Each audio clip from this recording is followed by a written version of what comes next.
Polri akhirnya memberikan respon tentang surat yang diunggah istri Brigjen Hendra Kurniawan, Syalisha. Surat tersebut berisi pembelaan bahwa Brigjen Hendra Kurniawan tak bersalah dalam upaya menghalangi pengusutan kasus kematian Brigadir J yang didalangi oleh mantan Kadif Propam Polri, Irjen Verdi Sambo. Diketahui, Brigjen Hendra Kurniawan diduga melakukan tindak obstruction of justice atau menghalangi pengusutan kasus kematian Brigadir J.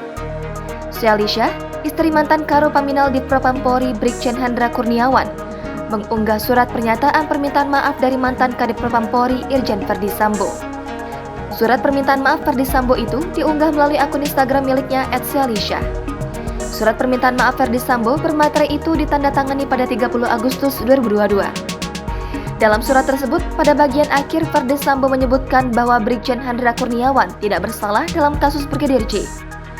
Melalui surat itu pula ditegaskan bahwa Brigjen Hendra Kurniawan tidak terlibat dalam perusakan CCTV yang menjadi salah satu alat bukti peristiwa pembunuhan Brigadir Nofriansah Yosua Huta Barat atau Brigadir J. Karena itu, Verdi Sambo meminta kepada para penyidik yang menangani kasus Brigadir J untuk tidak memproses hukum. Verdi Sambo menyebut Brigjen Hendra Kurniawan merupakan aset Polri. Menanggapi unggahan istri Brigjen Hendra Kurniawan tersebut, Kepala Divisi Humas Polri Irjen Didi Prasetyo lantas angkat bicara. Didi menyampaikan keterlibatan Brigjen Hendra Kurniawan dalam perkara menghalang-halangi penyidikan kasus pembunuhan Brigadir J akan dibuktikan di persidangan. Menurut Irjen Didi, unggahan istri Brigjen Hendra Kurniawan merupakan hal yang wajar. Itu merupakan hak setiap tersangka maupun terdakwa, sebagaimana diatur dalam pasal 66 KUHP yang berbunyi tersangka atau terdakwa tidak dibebani kewajiban pembuktian. Namun, kata Didi, pembuktian itu nantinya diputuskan oleh hakim persidangan berdasarkan fakta persidangan. Kemudian, keterangan para saksi-saksi dan alat bukti lainnya. Begitu pula dengan sidang etiknya, Komisi Etik memutuskan secara kolektif kolegial.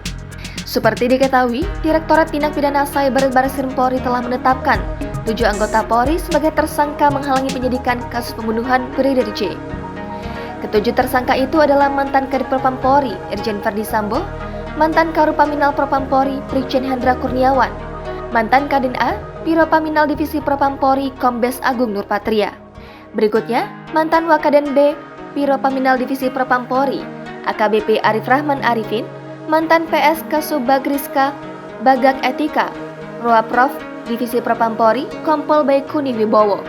Lalu, mantan PS Kasubagaudit Bagak Etika, Roaprof Divisi Propam Polri, Kompol Cuk Putranto, dan mantan Kasub Unit 1 Sub Direktorat 3 Ditripidum Barreskrim Polri, AKP Irfan Widianto.